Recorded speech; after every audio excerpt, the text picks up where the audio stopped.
Mandai o vosso Espírito Santo Paráclito às nossas almas e fazei-nos compreender as Escrituras por ele inspiradas e concedei-me interpretá-las de maneira digna para que os fiéis aqui reunidos delas tirem proveito. Em nome do Pai, do Filho e do Espírito Santo. Amém. Bom dia ou boa tarde, dependendo se seja almoço ou não. Eu sou Carlos Neiva e está começando mais um Vox Fidei, o nosso clube de leitura da Sagrada Escritura, no qual nesses dias estamos lendo e meditando os Salmos, né?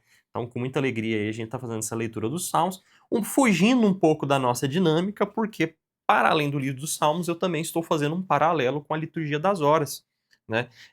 Que é pouco conhecida aí no meio laical, mas amplamente difundida no meio clerical, religioso e consagrado, né? Pessoal, hoje nós vamos começar ali o Salmo 91, né? Famoso Salmo 91, né? Mas no episódio passado, nós já iniciamos o livro 4 dos Salmos. Eu tinha falado para vocês que o livro dos Salmos ele é o Pentateuco de Davi, né? São 5 livros dos Salmos, né? Então a gente já está no 4º livro dos Salmos, que é o menor livro dos Salmos. Ele só vai até o Salmo 106. Então, né, no nosso episódio aqui, a gente vai chegar em vias de terminar, já no episódio de hoje, o livro dos Salmos. A gente leu o primeiro deles no episódio passado, que foi o Salmo 90, e o 106 a gente vai ler na sexta. Mas do 91 ao 105 a gente vai ler hoje, né? Então a maior parte do 4º livro dos Salmos a gente vai ler no episódio de hoje, né? Sem mais delongas, vamos lá, vamos para o Salmo 91, o famoso Salmo 91, ou 90, né? Que toda tia evangélica sabe, toda Bíblia fica aberta nesse salmo lá, tomando poeira, né? Que é um salmo que o pessoal vê como um salmo que traz muita segurança, né? A liturgia das horas ele fica ali nas completas, então se reza também bastante ele para ir dormir, né? Tá ali semanalmente repetindo, então também entre os sacerdotes é um salmo muito querido. E a liturgia das horas, quando propõe esse salmo para a gente, né? Dessa pessoa que confia ali em Deus e se coloca, né, debaixo da proteção de Deus, ela traz o Evangelho de São Lucas, capítulo 10, versículo 19, que diz: Eu vos dei o poder de pisar em cima de cobras e escorpiões. Cristo dizendo isso aos apóstolos. É muito interessante isso, porque o Salmo fala que Deus dá esse poder para os seus protegidos.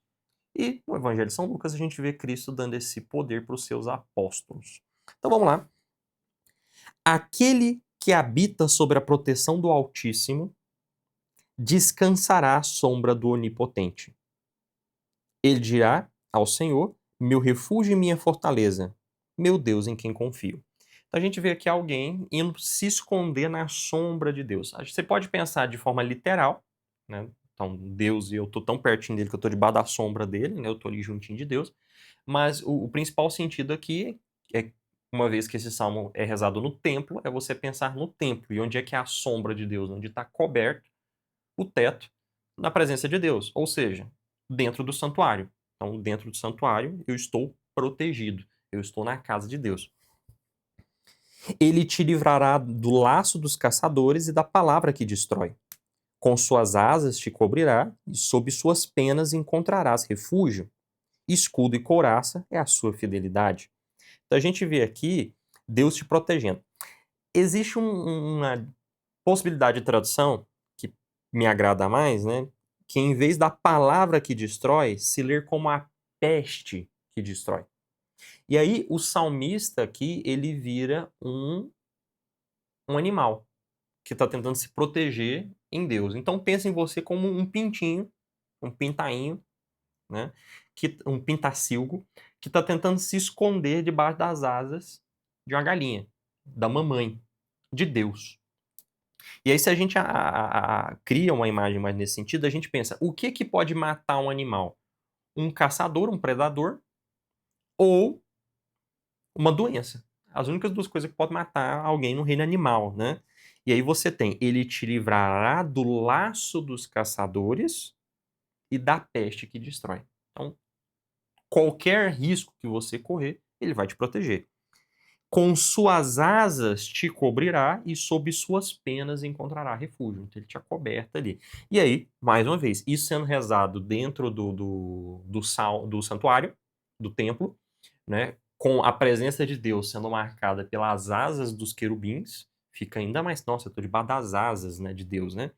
Então tem também essa noção do templo aí. Escudo e couraça é a sua fidelidade, né? Então, escudo e armadura, couraça é a armadura de couro, né? São a proteção que Deus me dá. É melhor do que qualquer escudo, do que qualquer armadura, é a proteção de Deus. Não terás medo do terror noturno, da flecha que voa de dia, da peste que se alastra na escuridão, da mortandade que devasta ao meio-dia. Dependendo da Bíblia, é ainda mais pesado, da desgraça que devasta ao meio-dia, né?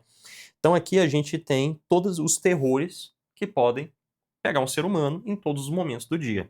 O terror noturno, ou seja, aquela angústia, aquele medo ali durante a noite.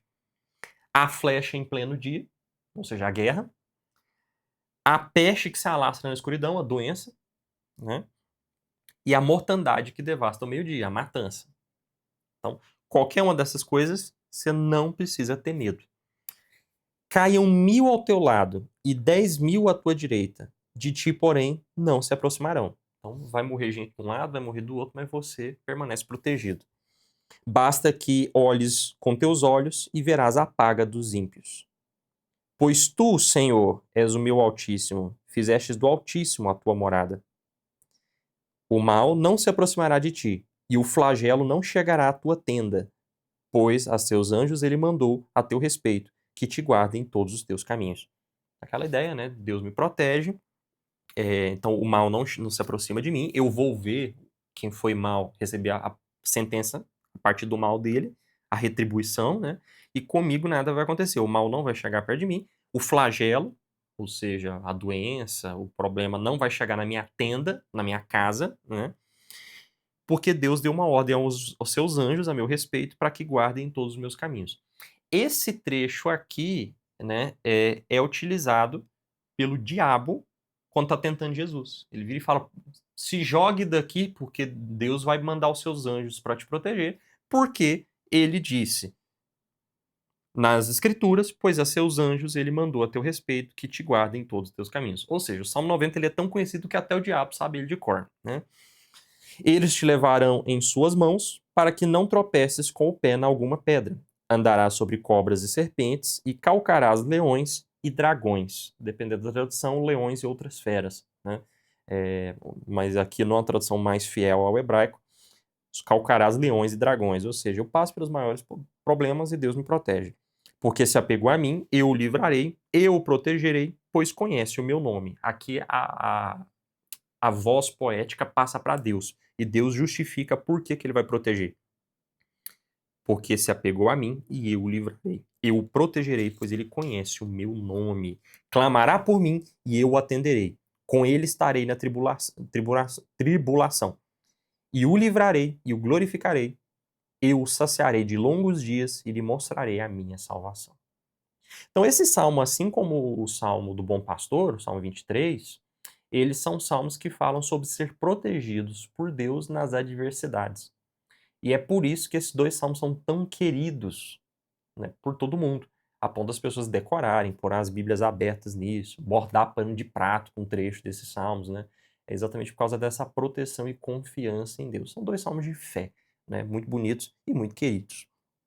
Próximo salmo é o Salmo 92. O cabeçalho dele diz: Salmo, cântico para o dia de sábado. Esse salmo ele é um salmo de louvor que foi composto para ser cantado nos sábados dentro do templo. Então, vamos louvar a Deus no dia solene, no dia do sábado, no dia do descanso. A Liturgia das Horas traz para esse salmo uma frase de Santo Atanásio, que diz: louvores se proclamam pelos feitos do Cristo. Então, o que nós vamos louvar aqui a Deus são pelos feitos do Cristo. E nesse sentido, vamos ler o salmo. Bom é louvar o Senhor e cantar salmos ao teu nome, ó Altíssimo. Anunciar pela manhã a tua misericórdia e a tua fidelidade durante a noite, com a lira de 10 cordas e o saltério, com o cântico acompanhado da cítara. Então, repara, é alguém dentro do santuário falando como é bom cantar os salmos com os instrumentos musicais dentro do santuário. E como ele faz isso? Cantando salmos, um salmo com instrumentos musicais dentro do santuário. Pois tu me alegras com os teus feitos e eu exulto com as obras de tuas mãos. Quão grandiosas as tuas obras, Senhor! Como são profundos os teus pensamentos! O insensato não compreende, o tolo não entende essas coisas. Embora os ímpios germinem como a erva e floresçam os que praticam a iniquidade, é apenas para a sua ruína definitiva. Tu, porém, Senhor, és excelso para sempre, pois teus inimigos, Senhor, teus inimigos perecerão, serão dispersos todos os que praticam a iniquidade. Quanto a mim, aumentarás minha força, como a de um búfalo. Óleo puríssimo foi derramado sobre mim. Meus olhos verão com desprezo os meus inimigos, e meus ouvidos ouvirão o que aconteceu com os ímpios, os que se levantaram contra mim. O justo, porém, florescerá como a palmeira, e como o cedro do Líbano crescerá. Plantados na casa do Senhor, florescerão nos átrios do nosso Deus. Na velhice ainda darão frutos, continuando cheios de seiva e verdejantes, e anunciarão que o Senhor é reto, é meu rochedo, e nele não há iniquidade. Então aqui ele começa descrevendo que Deus é muito bom, que Deus retribui aquele que ele persegue com a justiça, mas que a ele Deus protege, ele cresce como uma planta saudável, né? E aí, no que ele vai se comparar, ele se compara com uma grande palmeira como um cedro do Líbano. Os cedros do Líbano eram muito famosos por serem grandes e terem uma madeira de excelentíssima qualidade. O templo de Jerusalém, inclusive, era feito com madeira do Líbano, né? Então sempre vai se falar, né, do ouro de Ofir e da madeira do Líbano, que eram os melhores materiais da época, né? Então, essa pessoa que louva a Deus, confiando que vai crescer na presença dele, protegida por ele. O Salmo 93, que é o próximo salmo que a gente vai ler, ele já é um salmo que vai falar, né, de como Deus reina e de como Deus é justo, como Deus é grande. A liturgia das horas traz para a gente a seguinte frase, que é um trecho do capítulo 19, versículos 6 e 7 do livro do Apocalipse. O Senhor nosso Deus, o Todo-Poderoso, passou a reinar. Fiquemos alegres e contentes e demos glórias a Deus. Então, vamos ter essa ideia, né, de a realeza de Deus, a grandeza de Deus. O Senhor reina, está vestido de majestade. Revestiu-se o Senhor e cingiu-se de força. Ele firmou o orbe da terra que não será abalado. Desde então está firme o teu trono, desde a eternidade tu és. Os rios levantam, Senhor, os rios levantam sua voz, os rios levantam o seu fragor. Mais que o estrondo de muitas águas, mais que as poderosas vagas do mar, poderoso é o Senhor nas alturas. Verdadeiramente dignos de fé são os teus mandamentos, a tua casa convém a santidade, Senhor, por dia sem fim. Então, um salmo curtinho, que louva a Deus, né? Ele começa falando que Deus se vestiu de fortaleza, então ele vai descrever a realeza de Deus, colocando Deus vestindo os paramentos reais, para mostrar como Deus é poderoso, né? Então ele está vestido de majestade, ele se cingiu de força. Depois ele vai dizer que o orbe da terra, ou seja, o céu, pensado como um domo, a gente vê essa linguagem desde o Gênesis ser utilizada pelo povo hebreu, né, para simbolizar ali o céu. O céu é uma redoma que Deus encaixou ali na terra, né? Então ele firmou o orbe que não será abalado. E desde então está firme o seu trono, desde a eternidade ele é. E aí depois ele vai descrever o poder da voz de Deus. E como ele vai comparar isso com a potência das águas. O fragor do rio, o barulho da correnteza, o barulho da água passando pelo rio, o barulho das ondas, aquela força daquele rio cheio em dia de enchente, assim, o rio passa, né, aquela onda, né, forte, né? Desse jeito é o poder da palavra de Deus. E é por isso que ele é digno de fé e os mandamentos dele precisam ser seguidos. E na casa dele existe santidade, porque ele vai estar lá sem fim. Ou seja, ele termina falando do templo, né? E aí, termina o salmo, é um salmo curtinho, né? E nós vamos para o Salmo 94. O Salmo 94 é um salmo de justiça, no qual a pessoa pede para que Deus venha fazer justiça para ela, né? Ela está sendo injustiçada e ela chama Deus para ser o seu vingador, né? A liturgia das horas traz ali uma frase um pouco alterada, ela não está igualzinho, ela sinaliza aqui que não está literal, né? Da primeira carta de São Paulo aos Tessalonicenses, capítulo 4, versículos 6 e 7, em que diz: O Senhor se vinga de tudo, pois Deus não nos chamou à impureza, mas à santidade. Mostrando ali como, né, Deus ainda tem esse caráter vingativo. Às vezes a gente separa Deus do Novo Testamento que era vingador, né? O Deus do Novo Testamento é só perdão, é a vozinha que vai passar a mão na cabeça de todo mundo, né? Não, a justiça pede que a cada um seja dado aquilo que lhe é devido. E se for necessário a vingança vai cair sobre você. E o Salmo celebra isso. Vamos lá. Deus vindicador. Senhor, vindicador é uma outra forma de falar vingador, né? Ou seja, Deus faz parte dos vingadores. Não, pera. Deus é alguém que traz a vingança quando é preciso. Deus vindicador, Senhor. Deus vindicador resplandece. Então ele chama Deus de vindicador duas vezes, chama Deus pelo nome, Yahvé, né? E diz resplandece, ele está mandando Deus aparecer, se mostra, aparece. Levanta-te, tu que julgas a terra, dá aos soberbos o que eles merecem. Até quando os pecadores, Senhor, até quando os ímpios exultarão? Contam vantagens, falarão arrogâncias, vão gloriar-se todos os que praticam a iniquidade? Humilha o teu povo, Senhor, e oprimem a tua herança. Trucidam a viúva e o migrante, tiram a vida aos órfãos. E ainda dizem, o Senhor não está vendo, o Deus de Jacó nem percebe. Então o salmista ele começa reclamando que Deus tem que vir julgar, porque tá tudo bagunçado, tá tudo uma bagunça, tá tudo perdido. E aqui, para inflamar o zelo, a justiça de Deus, ele traz os grandes protegidos da lei. Se a gente voltar lá no Pentateuco, a gente vê Deus constantemente falando para se proteger o estrangeiro, a viúva e o órfão. Os três sinais do pobre. Quem era pobre no meio de Israel? Quem era estrangeiro, refugiado, imigrante. As viúvas, que não tinham condição de prover o pão sustento, e os órfãos.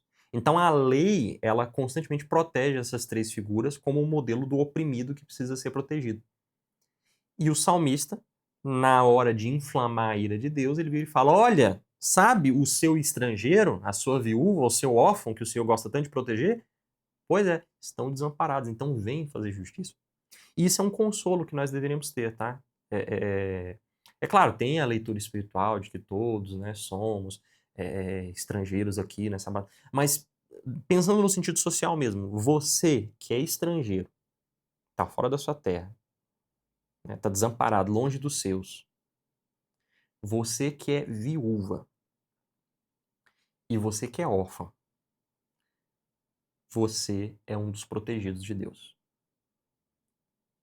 A sua causa é defendida por Deus. E se alguém for contra a sua causa, saiba, Deus virá trazer a sua vingança para te proteger. Né?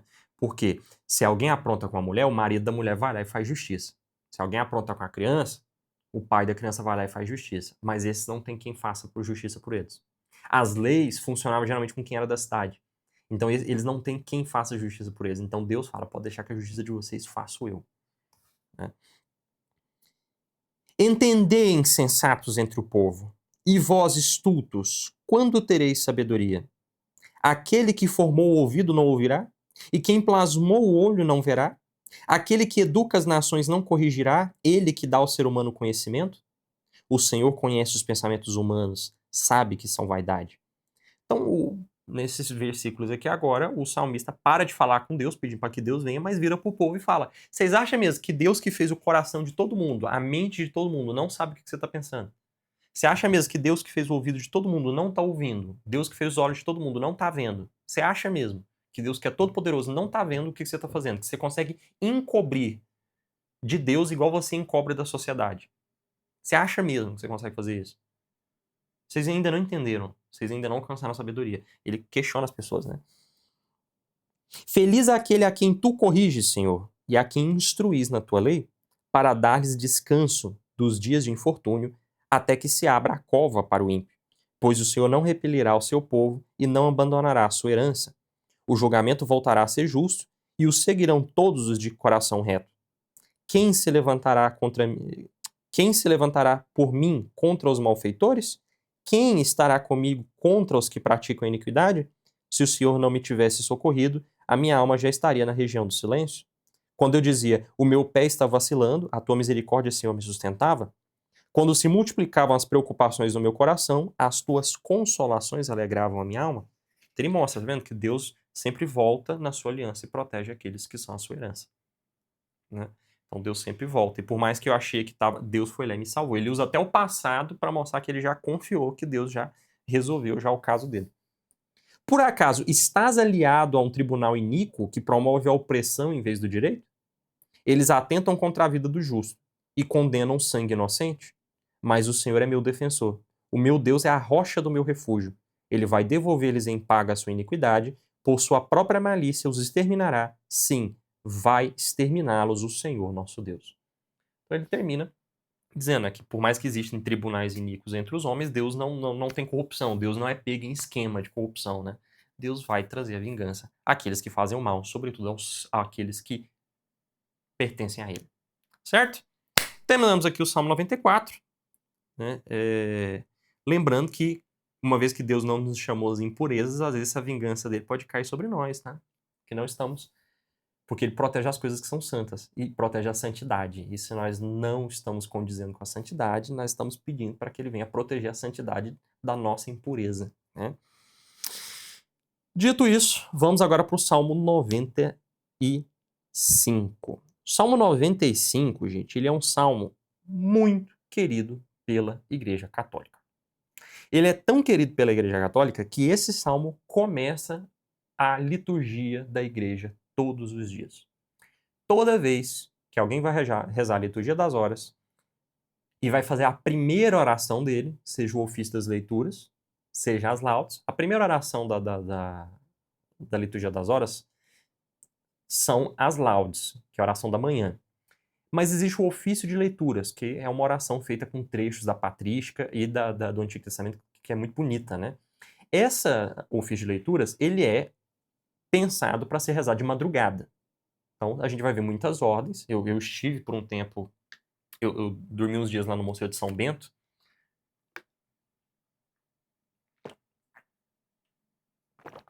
E achei maravilhoso, né? Porque 3 da manhã tocam sinos. Eu tô na nossa hospedaria lá, mas me acordou, né? Aquela barulheira de sino. Porque os monges já estavam acordando, os monges beneditinos, para rezar o ofício de leitura de madrugada, né? Só que existe uma vantagem, uma possibilidade pastoral que a igreja dá aqui para o seu padre não precisar acordar, né, de madrugada aí, né? Então, o que acontece? O ofício de leituras ele pode ser rezado a qualquer hora do dia. Então ele pode ser movido. E se ele é movido, a primeira oração vira as laudes. Independente se a primeira oração é as laudes ou o ofício de leituras, ele pode deixar para rezar o ofício de leitura também 9 horas da manhã, 10 horas da manhã, dependendo da hora que ele acordar, né? Independente de qual vai ser a oração, ele precisa se preparar para essa oração. E a maneira dele se preparar, a liturgia traz o chamado invitatório, que é um salmo que ele vai rezar aquele salmo para começar. A liturgia das horas ela traz uma lista de salmos que podem ser utilizados como invitatório, mas tem um que é o padrão, é o standard. É aquele que está fixo ali, que ele vem até no encarte na liturgia das horas, num papelzinho mais duro para o padre pegar aquele encarte ali, né, e rezar o invitatório. E é esse exato Salmo 95 aqui. A gente vai ver que ele tem uma carga bem pesada, ele traz a reflexão toda do Antigo Testamento ali, ele convida a louvar a Deus, ele convida a oração, é um salmo muito bonito. E eu vou deixar vocês mesmos verem e tomarem as próprias perspectivas de vocês. A liturgia das horas, quando apresenta esse salmo invitatório, ela traz um trecho da carta aos Hebreus, capítulo 3, versículo 13, que diz: animai-vos uns aos outros, dia após dia, enquanto ainda se disser hoje. Então, enquanto eu ainda puder chamar aquele dia de hoje, animem uns aos outros, dê ânimo uns aos outros, né? Dê força uns aos outros. Por quê? Para que você possa louvar a Deus. Você vai ver que o salmista aqui ele está tentando motivar a gente. Ele vai usando o plural. Vamos rezar, vamos louvar ao Senhor, vinde. E aí, vamos ler o salmo então. Vinde, exultemos no Senhor, aclamemos o rochedo que nos salva. Entremos em sua presença com louvores e com salmos rejubilemos diante dele. Então repare, ele convida a gente à oração, ele chama Deus de rochedo, fazendo uma referência aí de que Deus é um refúgio, né? É uma proteção, né? É uma rocha firme, né? Uma montanha inabalável. E, ao mesmo tempo, convidando a gente para ir para a presença de Deus, ou seja, para dentro do santuário, para louvar a Deus cantando os salmos dele. Notou por que a liturgia das horas acha que é interessante começar com isso aqui? Porque você está animando você, sempre no plural, é a típica linguagem da liturgia. A liturgia católica ela não reza no singular, porque não existe igreja individual. Não existe indivíduo que é a igreja. Nós só somos igreja enquanto somos assembleia, povo. Então, todas as orações da igreja elas são feitas no plural, com exceção do credo. Por quê? Porque o credo se reza no singular. Porque a adesão à igreja é individual. Mas uma vez que você aderiu, você creu e está dentro da igreja agora é no plural. Pai Nosso. Né? E aí, estando no plural, em sentido litúrgico, eu chamo os meus irmãos para rezarem comigo os salmos. Olha que introdução à liturgia maravilhosa. Entremos em sua presença com louvores, com salmos rejubilemos diante dele. Porque o Senhor é o grande rei de todos os deuses. Na sua mão estão as profundezas da terra, e dele são as alturas das montanhas. Então coloca Deus aqui como um Deus que está acima de todos os deuses. A mais alta montanha não é mais alta do que ele, e o mais fundo abismo não é mais fundo do que ele. A extensão dele é maior do que tudo isso. Ele é onipresente. Dele é o mar, pois foi ele quem o fez, e a terra firme, suas mãos a plasmaram. Tá aqui mostrando, né? Toda a extensão do mar, da terra, para um lado, para o outro, tudo foi ele que fez. Ele se estende sobre isso tudo. Vinde, adoremos e prostemo-nos, dobremos os joelhos ante o Senhor que nos criou. Ele é o nosso Deus. Nós somos o povo que ele apacenta, as ovelhas que sua mão conduz.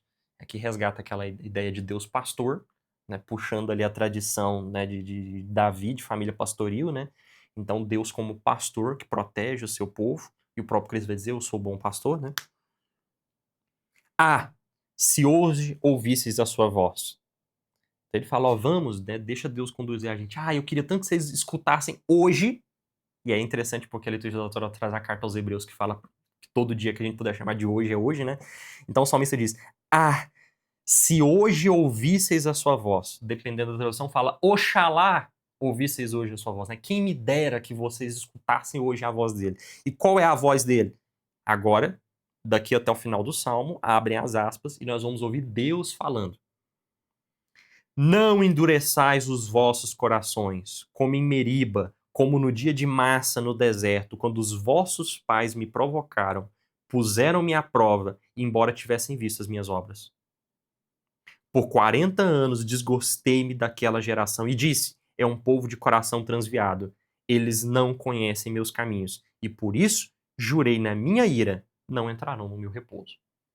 Daqui ele resgata aquele episódio que a gente viu lá em Números, capítulo 14, né? De que o povo estava andando, reclamando que queria água, que queria comida, que Deus não estava cuidando deles, que seria melhor voltar para o Egito, que seria melhor adorar outro Deus, porque Deus só trouxe eles para o deserto para matar eles de sede.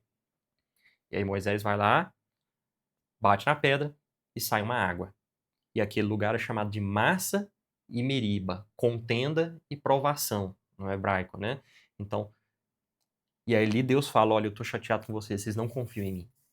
Então eu vou segurar vocês no deserto aqui até morrer todo mundo e eu trocar a geração. E aí na hora que for Êxodo Shippuden, eu vou pegar a geração nova e vou levar essa geração nova para a Terra Prometida. Quando a gente lê o Êxodo lá, eu expliquei isso para vocês, né? O Êxodo, Números, a gente passou pelo Pentateuco. Então Deus relembra isso. Ele fala, olha,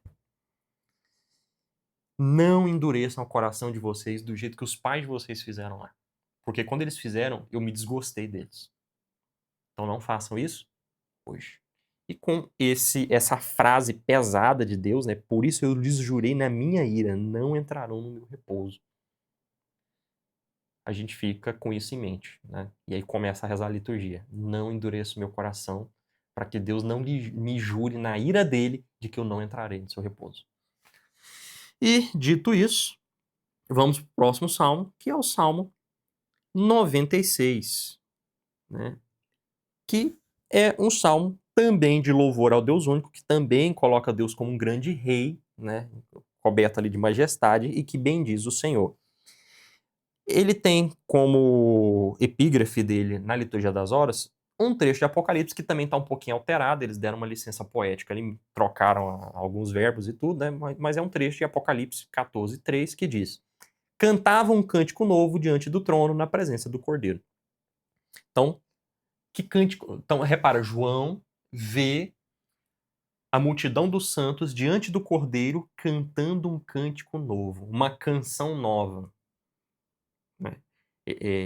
Essa passagem, tanto do Apocalipse quanto a desse salmo aqui, motivou muito o Monsenhor Jonas, né? Por isso que ele quis criar com esse nome, Canção Nova. Cantai para Deus hoje uma canção nova, um cântico novo, né? Então, a gente vai ver esse salmo convidando a cantar esse cântico novo. E no Apocalipse, João vê a multidão dos santos cantando esse cântico novo. Então, o que é esse cântico novo? A santidade diante do Cordeiro. A comunhão na mesa do Cordeiro. Então, vamos lá. Cantai ao Senhor um canto novo. Cantai ao Senhor, ó terra inteira. Cantai ao Senhor, bendizei o seu nome. Anunciai dia após dia a sua salvação. Proclamai entre as nações a sua glória e entre os povos as suas maravilhas. Pois o Senhor é grande e muito digno de louvor, mais temível do que todos os deuses. Pois todos os deuses das nações são nulidades, enquanto o Senhor é quem fez os céus.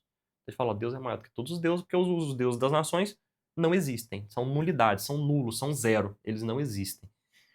Enquanto o Senhor é quem fez os céus. Majestade e magnificência estão diante dele. Poder e esplendor estão no seu santuário. Tributai ao Senhor, ó famílias dos povos, tributai ao Senhor glória e poder. Tributai ao Senhor a glória do seu nome. Então entregue como quem precisa pagar um imposto, quem precisa pagar um tributo, quem precisa pagar, senão o leão vai vir multá-lo. Com essa ideia, entregue todo louvor para o Senhor. Porque é o tributo, é justo. Né? E aqui eu estou falando do imposto justo, tá? Não estou falando da maracutaia, não. Trazei oferendas e entrai nos seus átrios. Adorai o Senhor em seu santo esplendor. Treme diante dele, ó terra inteira. Então aqui ele convida você para entrar dentro do templo, levando uma oferenda para ser ofertada no templo. E em Apocalipse, João revê isso agora diante do sacrifício do cordeiro. Você não leva mais a oferenda já está lá, ela é o cordeiro. E você só vai e se entrega para o cordeiro. Dizei entre as nações, o Senhor reina. Ele consolidou o orbe da terra para que não vacile. Ele julgará os povos com retidão. Alegrem-se os céus e exultem a terra. Reboe o mar e tudo o que ele contém. Rejubilem os campos e tudo o que neles existe. Então exultarão todas as árvores das matas diante do Senhor, porque ele vem. Ele vem julgar a terra, julgará o orbe da terra com justiça e na sua verdade os povos. Ele termina não só cantando, mas mostrando essa ideia meio apocalíptica da parousia, Deus está voltando para julgar os mortos, e é aí que vai acontecer a canção nova, é aí que a criação vai ser renovada, né? Então, Deus vem, né? E a gente vê muito isso com São Paulo, né? O Senhor vem, vem Senhor Jesus, né? Esse desejo para que Deus venha logo, né? Julgar a terra inteira. Mas é muito interessante porque fala do templo, mas não é um salmo ufanista. Apesar de ser um salmo dirigido ao povo da promessa, ele o tempo inteiro fala da terra inteira, de que Deus é Deus de todos os povos, de que Deus vai julgar todos os povos, de que todos os povos precisam se dirigir para Deus, de que todos os povos precisam vir adorar a Deus, né? Então, o caráter, né, apocalíptico, né, o caráter escatológico desse salmo é muito profundo. Salmo 97, nós vamos trazer aqui agora, mais uma vez, um salmo de louvor, né, com a pessoa que exulta nesse Deus triunfante que vem julgar e louva a Deus por esse poder de julgar dele, né? A liturgia das horas traz uma frase de Santo Atanásio que diz: este salmo expressa a salvação do mundo e é a fé dos povos todos em Deus. Né? Então, eu acho que Santo Atanásio deixou bem claro. Este salmo expressa a salvação do mundo e é a fé dos povos todos em Deus. Acho que isso me dispensa de qualquer outra explicação. E aí a gente começa, não sei se vocês repararam, mas esse salmo, assim como os anteriores, todos estão sem cabeçalho, né? Tá? Estão sem as explicações no começo. Não sou eu que estou esquecendo, eles realmente estão sem explicação, porque eles não têm as notas que os outros tinham, né? Vamos lá. O Senhor reina. Exulte a terra, alegrem-se as ilhas numerosas. Nuvens e escuridão o circundam. Justiça e direito são a base do seu trono. O fogo avança diante dele e queima ao redor seus inimigos. Seus relâmpagos iluminam o mundo e a terra vê e estremece. Os montes derretem-se como cera diante do Senhor de toda a terra. Os céus proclamam sua justiça e todos os povos veem a sua glória. Então ele mostra Deus Todo-Poderoso centrado num trono, ao redor do trono dele uma treva profunda, mostrando que tanto que ele é temível. Um fogo que sai do trono dele vai queimando os inimigos dele e relâmpagos por toda parte. Então, usando os fenômenos da natureza, que assombram o homem, a tempestade, a queimada, a noite profunda, né, para mostrar quanto Deus é poderoso, é temível, é terrível. E esse Deus terrível agora vem para julgar a terra inteira. E agora vai vir a condenação dele para aqueles que não o seguiram. Sejam envergonhados todos os idólatras, os que se gloriam de seus ídolos. Diante deles se prostem todos os deuses. Sião ouve e se alegra, e exultam as filhas de Judá, por causa dos teus julgamentos, Senhor. Porque tu, Senhor, és o Altíssimo sobre toda a terra, sumamente exaltado acima de todos os deuses. Aqui, mais uma vez, a grande briga com o politeísmo, né? Então, mostrando que Deus vem para ofender, para julgar, para punir, para envergonhar os deuses, que vão todos se curvar diante dele, mas os idólatras, aqueles que criam os ídolos, né? E acreditam que são os ídolos e não o Deus de Israel que vai salvá-los. E o Deus de Israel é no seu julgamento, um motivo de felicidade para Sião, ou seja, a montanha ali sobre a qual está construída Jerusalém, e as filhas de Judá, ou seja, a capital de Judá e todas as cidades de Judá ao redor. Todo o reino de Judá, todo o reino do sul de Israel, todo o reino de Davi. Esse reino todo fica feliz ao ver, né, esse Senhor que está aplicando a sua justiça, porque eles se mantiveram fiéis a Deus. Então eles estão de fora da parte dos condenados aqui. Vós que amais o Senhor, odiai o mal. Ele guarda a vida dos seus fiéis, livrando-os da mão dos ímpios. Desponta a luz para o justo e a alegria para os retos de coração.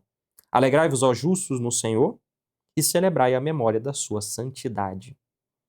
Então, ele termina convocando as pessoas a estarem no caminho de Deus, para estarem protegidas por Deus.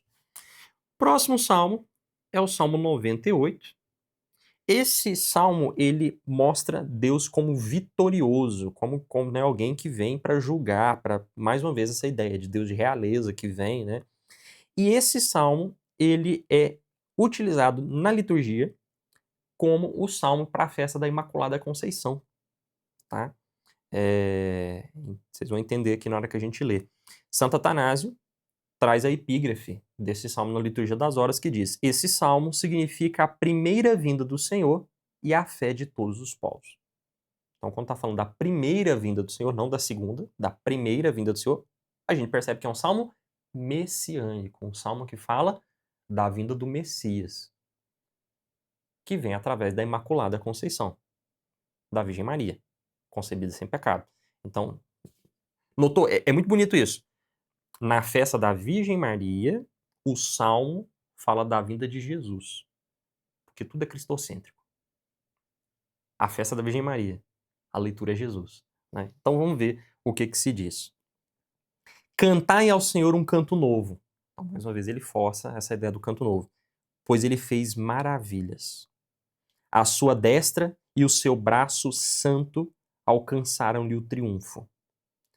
A destra, o braço santo, a ideia da mão direita ser essa mão de potência, ao mesmo tempo com aquela relação da direita ser o rei, né, que eu falei no episódio passado. O Senhor manifestou sua salvação, diante das nações revelou sua justiça. Lembrou-se da sua misericórdia e da sua fidelidade para com a casa de Israel.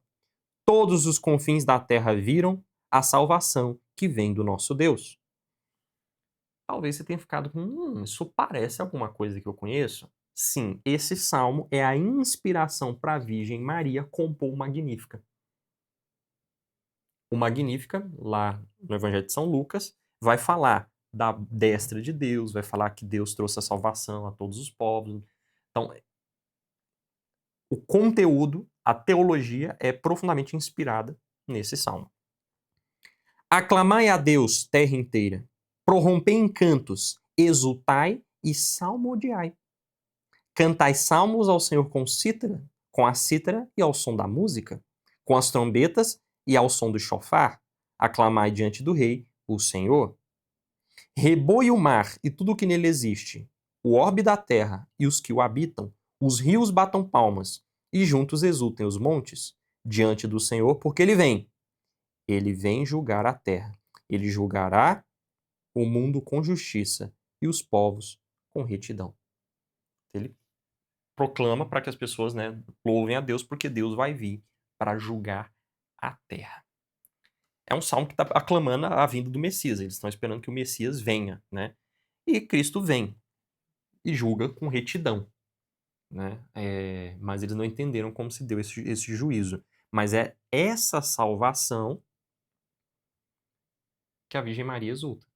A minha alma engrandece em Senhor e se alegrou meu espírito em Deus, meu Salvador, porque ele viu a pequena de sua serva, desde agora gerações antes de chamar-me de bendito, o poderoso fez em mim maravilhas e santo é o seu nome. Recordou o seu amor sempre fiel pela casa de Israel. Demonstrou o poder do seu braço, dispersou os orgulhosos dos seus tronos e os humildes exaltou. Né? Então, é essa justiça que Cristo vem trazer. Apesar de ser uma justiça que não foi entendida por boa parte das pessoas. Mas essa justiça veio, o sacrifício foi oferecido, foi pago, o preço do pecado foi pago. Porque o Cristo veio para julgar a terra inteira. Próximo salmo é o Salmo 99. A gente podia ter feito aí uma parceria aí com um aplicativo aí para ganhar uma propaganda, um trem assim, né? Mas não deu. Que é, mais uma vez, um salmo de realeza, que fala de Deus como rei, que convida ao louvor ao Senhor, né? Também tem uma frase de Santo Atanásio. Santo Atanásio comentou esses salmos de louvor todos aqui, e a liturgia usa as frases dele em todos esses salmos, né? Vós, Senhor, que estais acima dos querubins, quando vos fizestes semelhantes a nós, restaurastes o mundo decaído. Então, o Deus que está acima dos querubins, o Deus Altíssimo, que o salmo vai louvar, quando ele se faz semelhante a nós, ele não é só que ele desce, ele eleva o mundo.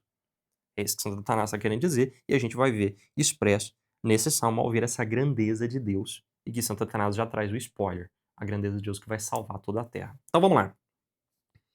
O Senhor reina, tremam os povos. Ele está no trono, sobre os querubins, estremeça a terra. Então Deus está sentado sobre os querubins, né? A ideia de que os querubins, eles são, esses espíritos angélicos, eles são, né, o trono de Deus, mas também é, sobretudo, apelando à ideia da Arca da Aliança e do templo, no qual você tem duas imagens de querubim, duas na Arca da Aliança, duas no santuário, né? E a presença de Deus se faz debaixo das asas desses querubins, né? Então, ele está sobre os querubins e não sob os querubins, né? Esse Deus terrível está se fazendo presente aqui, que tremam os povos. Grande é o Senhor em Sião, exaltado acima de todos os povos. Sião, a montanha sobre a qual está construída o santuário, né? Celebre o teu nome, grande e temível, pois ele é santo. Rei poderoso, ele ama o direito. Estabeleceste aquilo que é reto. Direito e justiça tu exerces em Jacó. Exaltai o Senhor nosso Deus e prostrai-vos ante os estrados de seus pés, pois ele é santo. Aqui ele está falando do estrado, não confundir o estrado com o escabelo. Mais para frente tem um salmo que fala de escabelo, eu vou falar de escabelo, mas vamos falar do estrado agora. O que é o estrado dos seus pés? Os reis, antigamente, nos seus tronos, eles tinham uma plataforma que ficava logo abaixo do trono para ele colocar o pé em cima, né? E aqui ele está convidando você a se prostrar diante do estrado dos pés de Deus, ou seja, reconhecer que Deus é o seu rei e jurar servidão, como se faziam com os reis, você vai fazer, mas não com os reis, com Deus. Moisés e Arão, entre os seus sacerdotes, e Samuel, entre os quais invocavam o seu nome, invocaram o Senhor e ele os atendia. Falava com eles na coluna de nuvem. Eles guardavam os seus mandamentos e o preceito que lhes tinha dado. Senhor nosso Deus, tu os ouvias? Ó Deus, fostes propício a eles, embora também punindo suas transgressões. Então, ele para louvar a Deus e ele lembra, né, de como Deus lidava de maneira próxima e íntima, né, com Moisés e Arão, no Êxodo, e Samuel, no livro de Samuel, né? E ele fala, olha, o Senhor ouvia essas pessoas, né? Se manifestava para essas pessoas, né? E também punia quando eles vacilavam, como de fato Deus puniu Moisés e Arão, não permitindo que eles entrassem no repouso prometido, né? Exaltai o Senhor nosso Deus, prostrai-vos diante do seu monte santo, pois o Senhor nosso Deus é santo. E aí termina o Salmo com esse convite, beleza? Vamos agora para o Salmo 100, é um salmo pequenininho, tá? Que era um salmo utilizado, né, para procissão de entrada no templo. Então se utilizava bastante na liturgia do templo para as pessoas entrarem dentro do santuário, tá? Eu já mostrei um que era utilizado para isso, esse aqui é outro e tem mais um também que é utilizado nesse sentido. Então é um hino para a entrada no templo. O cabeçalho dele diz, Salmo para ação de graças.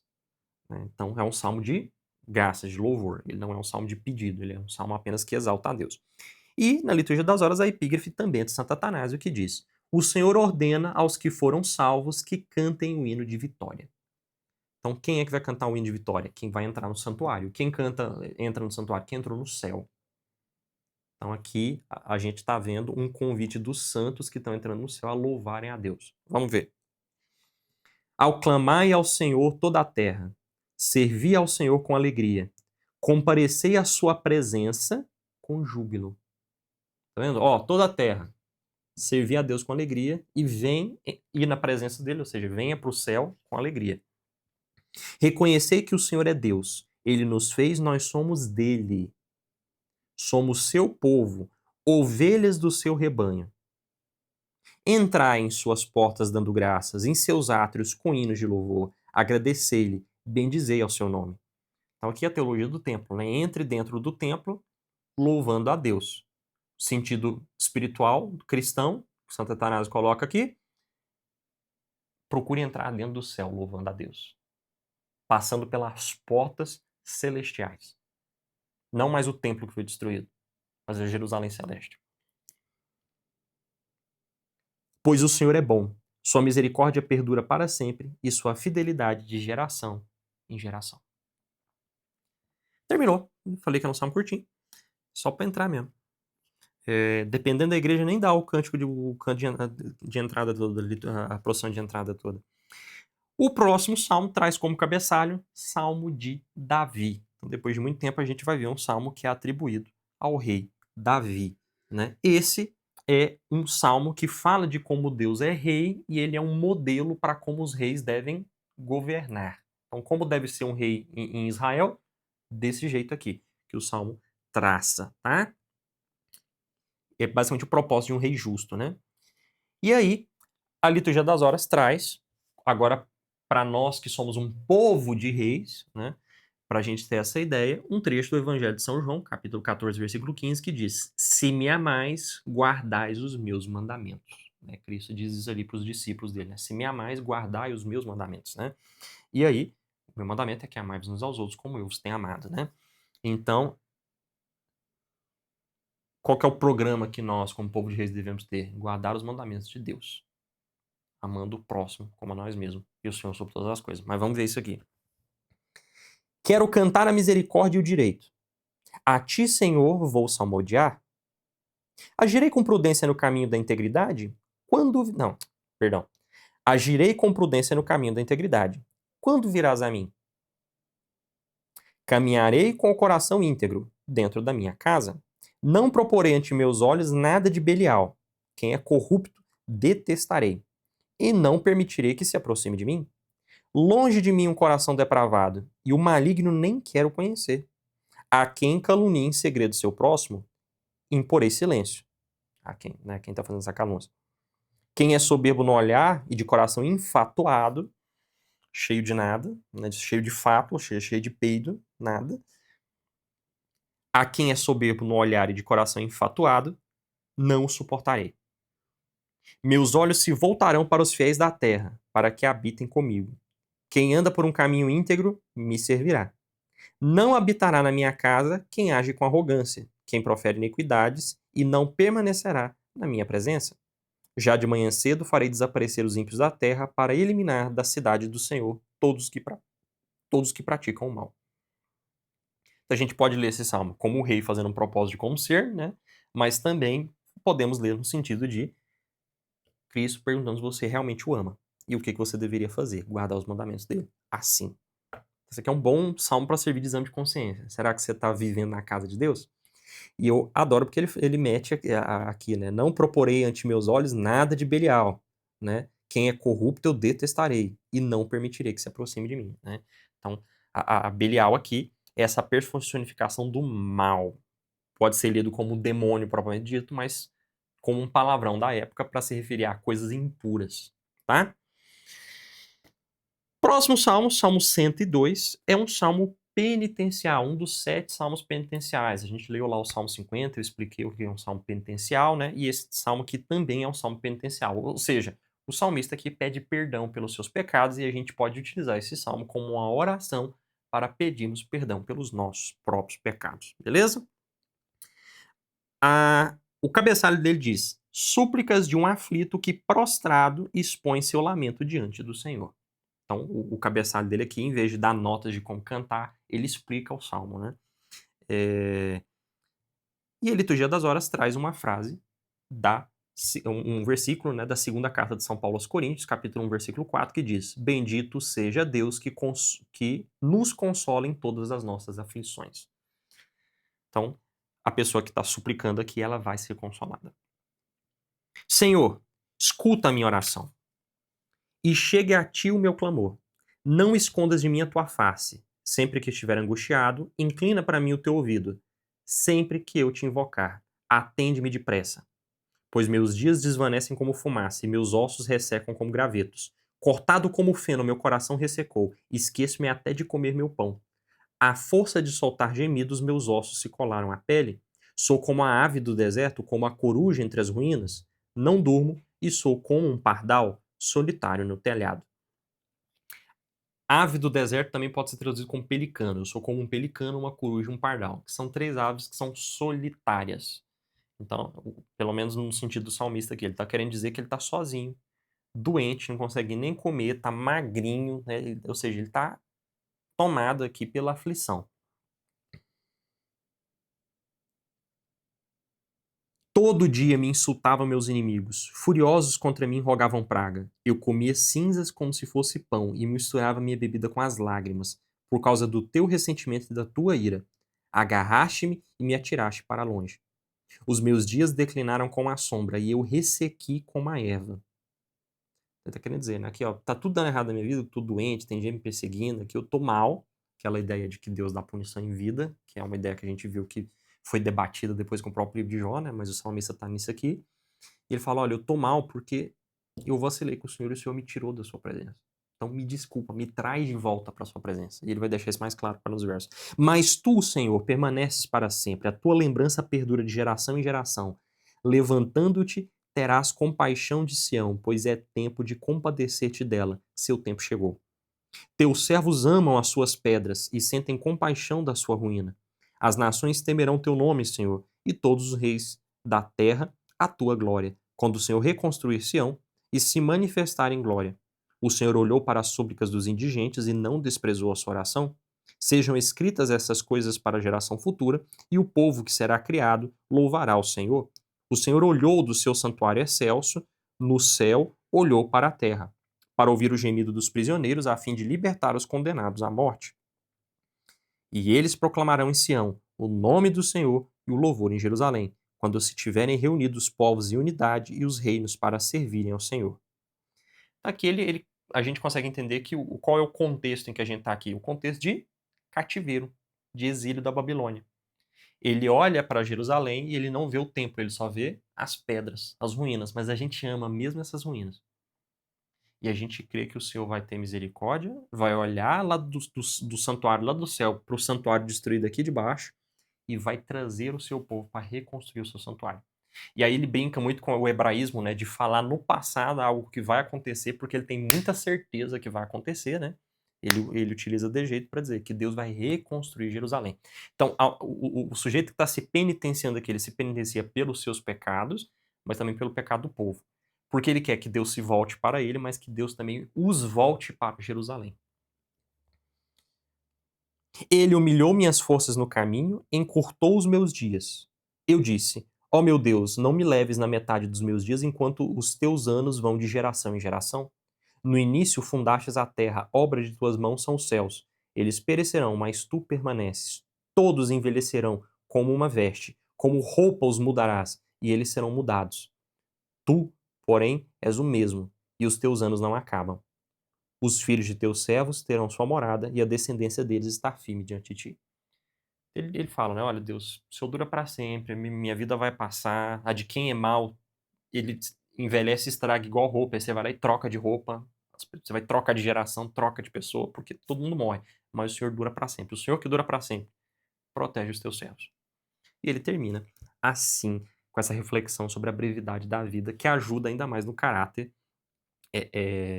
penitencial do Salmo, né? Vamos agora para o Salmo 103. O Salmo 103 também traz como cabeçalho de Davi. Então é um salmo davídico, né? Atribuído a Davi, relacionado a Davi.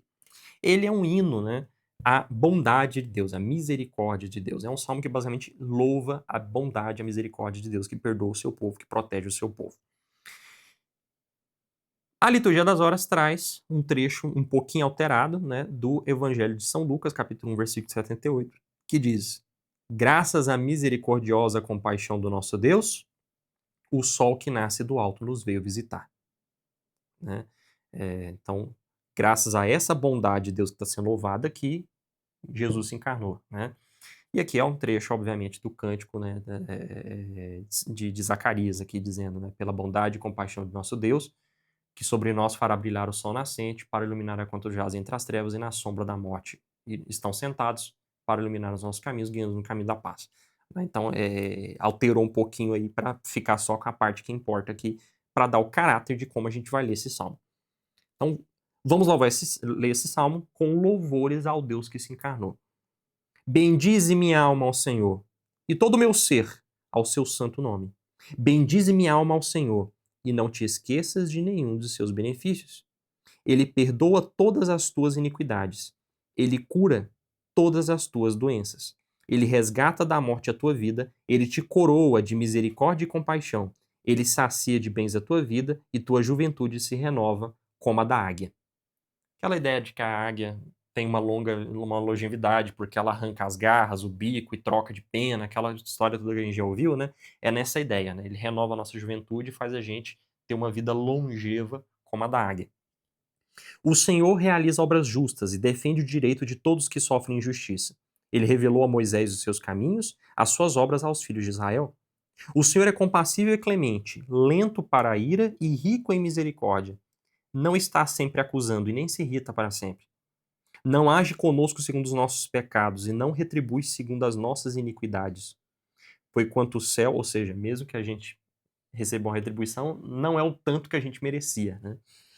Pois quanto o céu se eleva acima da terra, assim prevalece a sua misericórdia para aqueles que o temem.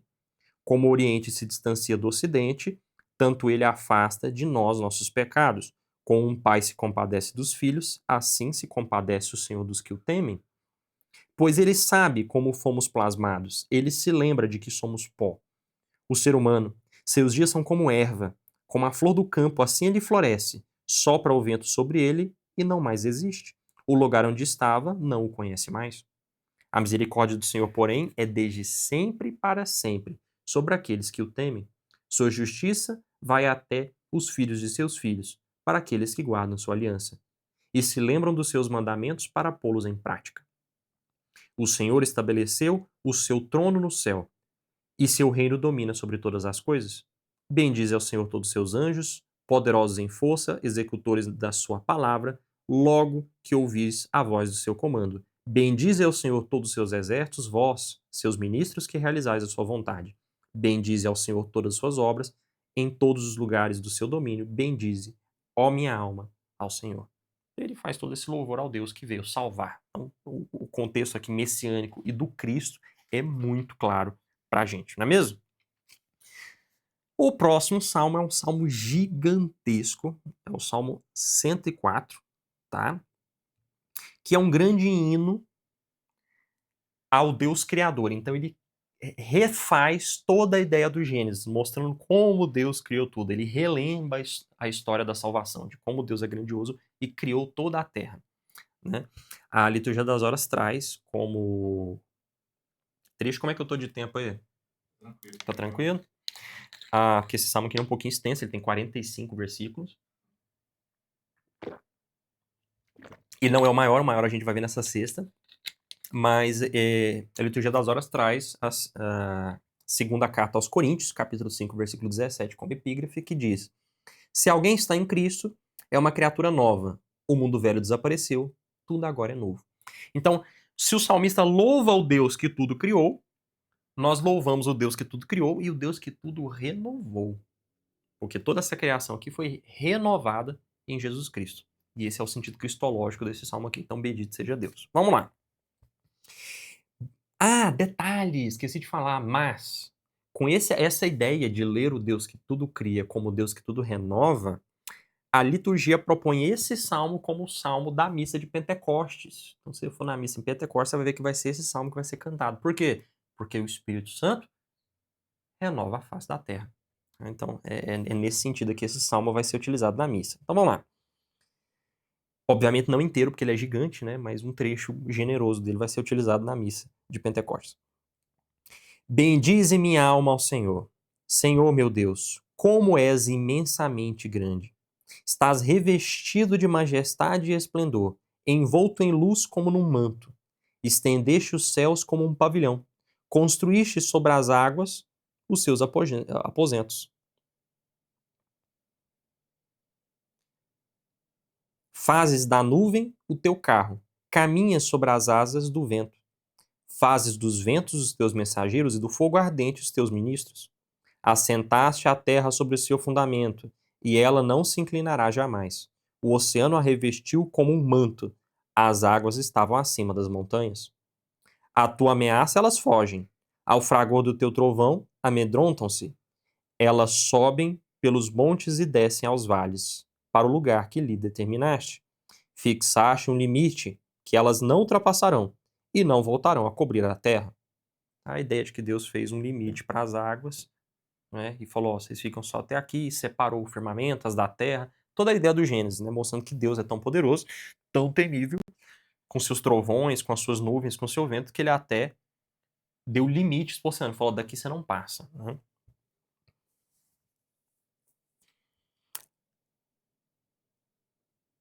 O oceano revestiu como um manto, e as águas estavam acima das montanhas, a tua ameaça elas fogem. Não foi isso que eu li não, onde é que eu parei?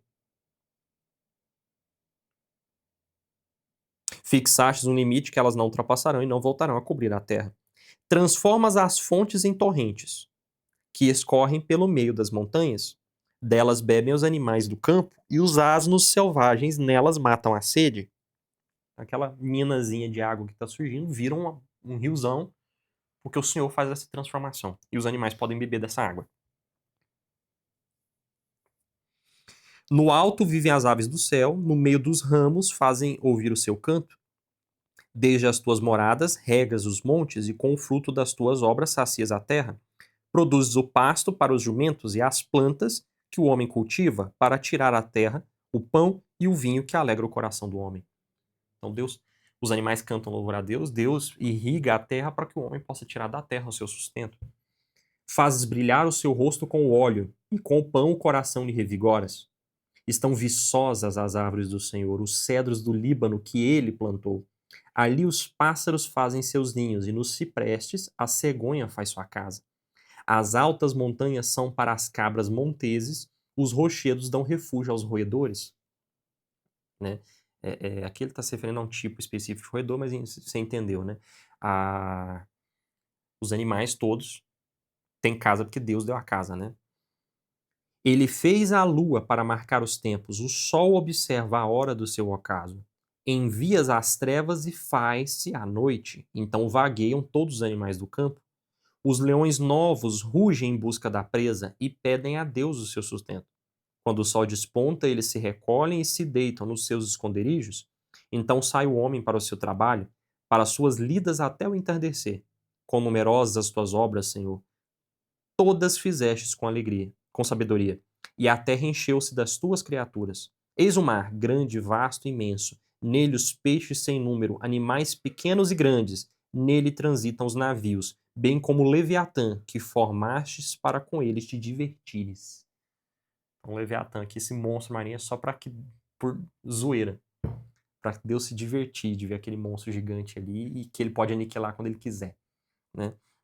Então, repara, é o verdadeiro cântico das criaturas. Você vai louvando a Deus pelas criações e vai reparando na natureza, como a ordenação do universo aponta para a inteligência de Deus. Todos esperam de ti, que lhes dês o alimento a seu tempo. Tu lhes dás e eles recolhem. Abres tuas mãos e eles se fartam de bens. Se escondes, porém, tua face, perturbam-se. Se lhes tira o espírito, perecem e voltam para o seu pó. Envias teu espírito e eles são criados, e renovas a face da terra. Seja para sempre a glória do Senhor. Alegre-se o Senhor em suas obras.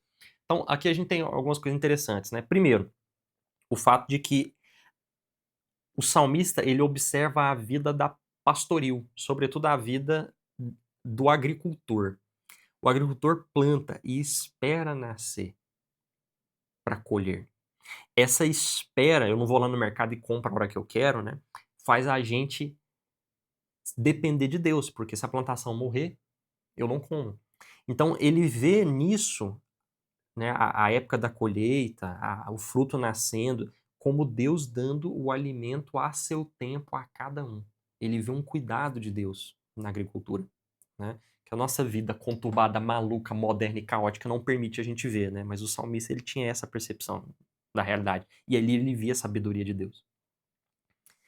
E aí ele fala que Deus, se tirar o sustento aqui, morre todo mundo de fome. Deus pode, inclusive, tirar o espírito das pessoas, o sopro que ele tinha dado no Gênesis, ele pode tirar e todo mundo cai morto. Mas ele também pode devolver e enviar o seu espírito e renovar a face da terra. E é por isso que em Pentecostes a gente canta: enviai o vosso espírito, Senhor, e da terra toda a face renovai. E é o salmo que aparece na festa de Pentecostes. Esse trecho, né? Então, o espírito de Deus, ou seja, Deus pode devolver o sopro e todo mundo nasce de novo, trocou a geração, é uma terra nova, né? E o que é esse sopro? Ruá, o Espírito Santo.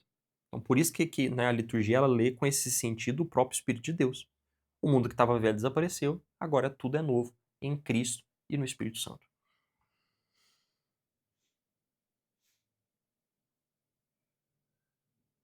E eu me perdi. Aqui. Envias o teu espírito, eles são criados e renovas a face da terra. Seja para sempre a glória do Senhor. Alegre-se o Senhor em suas obras. Ele olha para a terra e a faz tremer. Toca os montes e eles fumegam.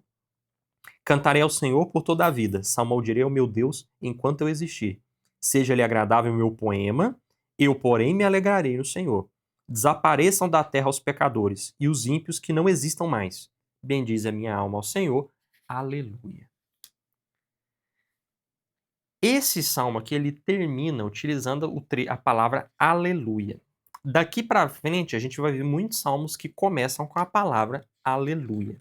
A palavra aleluia, que aparece muitas vezes na Bíblia e é ricamente introduzida na liturgia, né?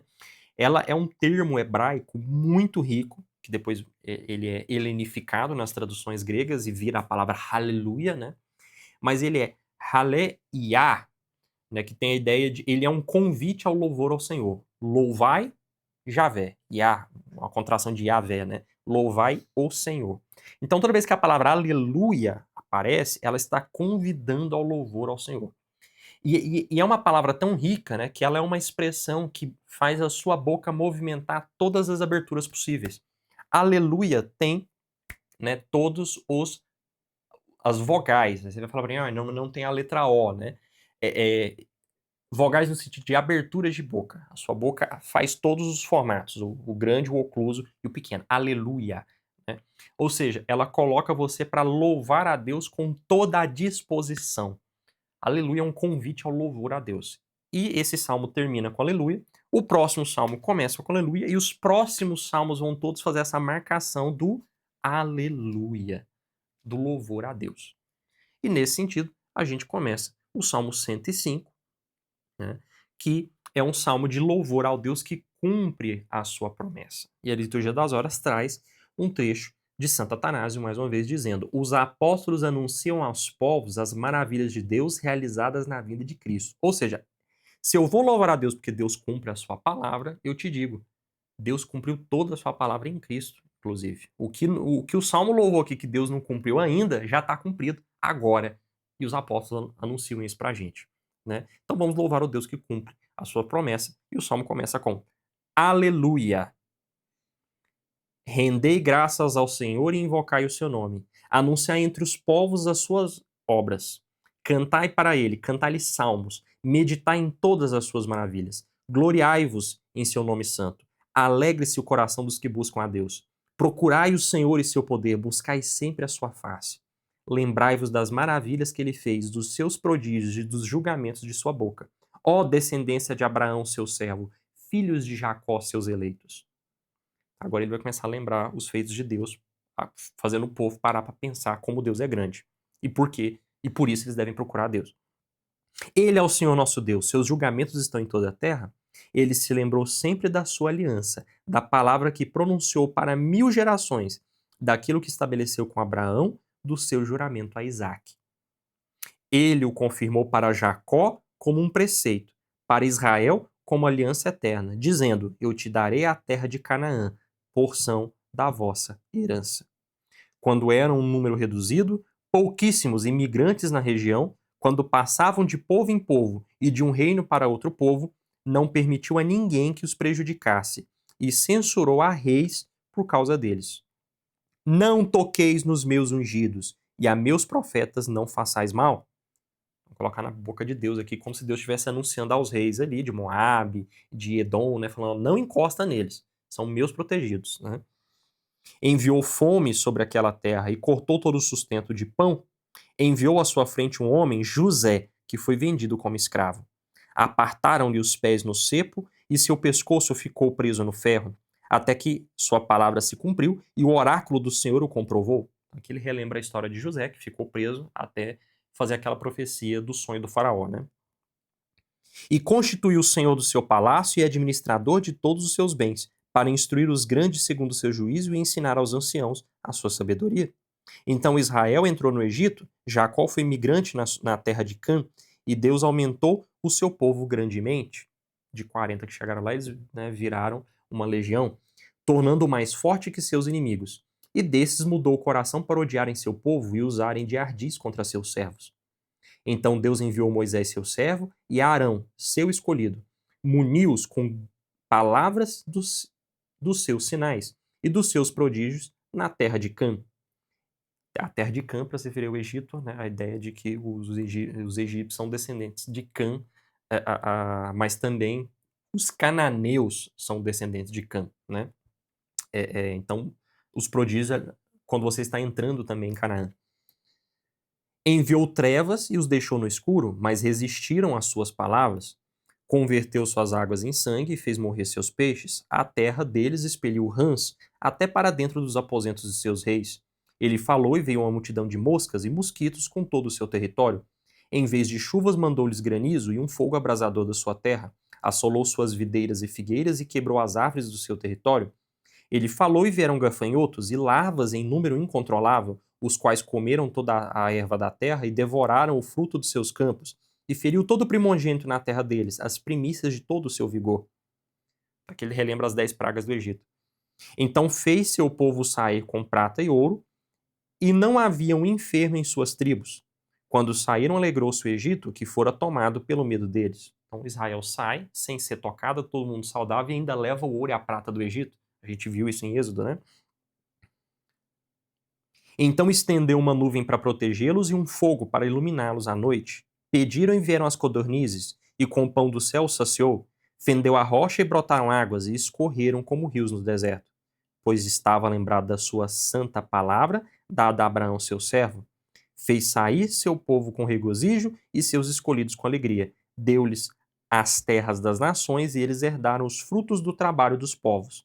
Isso para que guardassem os seus preceitos e observassem as suas leis. Aleluia. E aqui encerra o salmo. Então, a ideia, né, de que ali entre os egípcios eles saem, vão até Canaã, que também são da descendência de Cã, né, os filhos de Cã, quando se utiliza filhos de Cã, serve tanto para o Egito quanto para Canaã, né? Chega até Canaã e eles tomam um trabalho que eles não fizeram, ou seja, eles conquistam cidades que eles não edificaram, né, e ficam com aquelas construções para eles e são introduzidos ali por Deus. Por isso, aleluia. Então esse salmo ele relembra, né, toda a promessa de Abraão, Isaac e Jacó que se cumpre em Moisés e Josué com a entrada na Terra Santa. E terminamos aqui. Era isso que eu tinha proposto para hoje, né? Até o 105. Na sexta-feira a gente continua a partir do Salmo 106. Espero que tenha sido útil para vocês, espero que isso traga para vocês uma melhor compreensão, né, dos salmos, da liturgia e sobretudo da Santa Missa, quando aparece o Salmo responsorial lá, tá bom? Então é isso, Fox vai ficando por aqui. Obrigado por ter acompanhado, até sexta-feira, um beijo no seu coração e tchau, tchau.